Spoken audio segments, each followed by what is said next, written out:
મિત્રો અત્યારે આખા ગુજરાતની અંદર કીર્તિ પટેલના અને ખજૂરભાઈના વિવાદની જે વાતો હાલે છે ને વિડીયો વાયરલ થાય એનો હકીકત સામે એક બીજું રેકોર્ડિંગ આવ્યું છે. હું તમને હમણાં જ સંભળાવું. હકીકત જે છે ને બીજા કોઈને નથી ખબર. સૌથી પહેલા તમારી પાસે લાવું છું. કીર્તિ પટેલ એમ કહેતી હતી કે ભાઈ ખજૂરભાઈ છે ને એને મારી યારે છેડતી કરી હતી, અને કીર્તિ પટેલ એવું પણ કહેતી હતી કે ભાઈ ખજૂરભાઈ આવું કર્યું મારી યારે, ઓલી છોકરીને આમ કર્યું હતું, ખજૂરભાઈ 2 લગ્ન કર્યા. હાલો માની લીધું લગ્ન કર્યા છે, તો કીર્તિ પટેલ એવું પણ કીધું હતું કે મારી યારે ખજૂરભાઈ હોટલમાં અડપલા કર્યા હતા. જો ખરેખર કીર્તિ જો તારી યારે એની અડપલા કર્યા હોય તો હું તારી બાજુ સપોર્ટ કરું છું. તો તેથી ખજૂરભાઈને કેમ થપ્પડ મારી, તો તેથી તેને મારી કેમ ન નાખ્યો? અને લોકો બધા એમ કહે છે કે ખજૂરભાઈ હવે કે ફેમસ થયા છે ને ભાઈ, તો એ કે કીર્તિ પટેલ એને નીચે પાડવાની કોશિશ કરે. હું તમને આખું રેકોર્ડિંગ સંભળાવું સોમા કાકાનું, કે નીચે તમે ફોટો જોઈ રહ્યા છો ને સોમા કાકા છે, અને એ ખજૂરભાઈની હારે કામ કરતા હમણાં નીકળી ગયા છે. એ મારા ભાઈ, મોટા ભાઈ લાલભાઈ આહિર, મારો ભાઈ જ છે લાલભાઈ, એની હારે રેકોર્ડિંગ વાયરલ થયું છે. લાલભાઈએ સોમા કાકાને ફોન કર્યો. હમણાં હું તમને આખું રેકોર્ડિંગ કરું શેર, અને તમે વિડીયો શેર કરજો. અને કીર્તિ પટેલે એવું કીધું છે કે ખજૂરભાઈ આવો છે તેવો છે. તો અત્યારે ખજૂરભાઈ બધા લોકોનો છે, મારું એકનું નથી કહેવાનું, બધા લોકોનું એવું કેવું છે કે ખજૂરભાઈ ગમે તેવો છે, ગમે એટલા રૂપિયા યુટ્યુબમાંથી કમાય, પણ ગરીબની સેવા તો કરે છે ને મિનિમમ. મિત્રો આ વાત સાચી છે.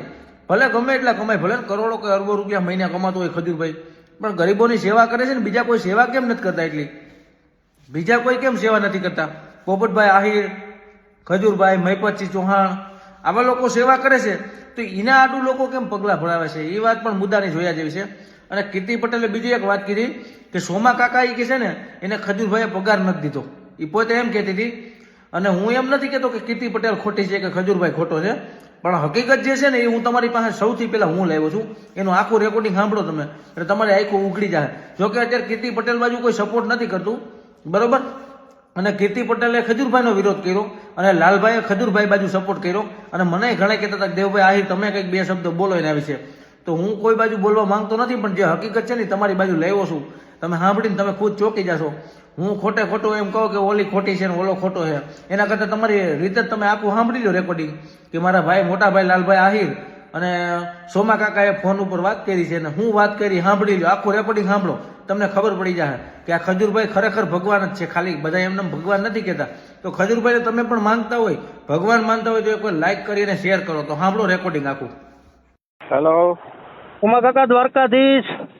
જય દ્વારકાધીશ ભાઈ. બોલો બોલો. લાલો આહિર વાત કરું કાકા, ગીર બાજુથી. હા, લાલભાઈ આહિર ઘણી ફેરા ફેસબુક પર જોતા આવ્યું છે ક્યારે. બરાબર કાકા, એમાં એક વાત કરવી હતી. તમે ખજૂરભાઈ ભેગા કામ કરતા ને? હા, 3.5 પોણા 4 વર્ષ ભાઈ મેં કામ કર્યું ખજૂરભાઈ આહિરે. બરોબર. તમારા નંબર તો માયા મીડિયાથી લીધા મેં. હા, સમજાણો.